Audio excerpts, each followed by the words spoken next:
তো hello guys. তো দেখো গাইস, আমি লিটারালি লাইক 1 সেকেন্ড আগে আমি যে বহুরূপীর একটা নতুন গান আছে সেইটাতে রিল বানিয়ে এসেছি। অ্যান্ড আমার মুখটা পুরো ভারী হয়ে আছে। অ্যান্ড আমার হঠাৎ করে মাথায় আসলো যে আমি একটুখানি স্কিন কেয়ারটা করেই নিই, মানে সেটার একটা রিল বানিয়েই নিই।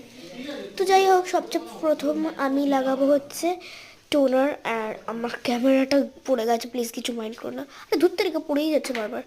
যাই হোক, আমি প্রথম কথা হচ্ছে ফেসটাকে ওয়াশ করে আসবো। তো ফেসটাকে ওয়াশ তো আমি করে চলে এসেছি। এবার আমি লাগাবো হচ্ছে টোনার। আর টোনারটা লাগাচ্ছি যাতে আমার ক্রিমটা যেটা লাগাই সেটা থাকে। তো টোনারটা আমার লাগানো হয়ে গেছে। তো এবার আমি লাগাবো হচ্ছে আমার ক্রিম, যেটা আমি লাগাই বেবি ক্রিম এখন আমি লাগাই। আমি সবসময় পন্সেরটাই লাগাই, বাট আমার মা বলে যে বেবি ক্রিম লাগাবি, আই ডোন্ট নো ওয়াই।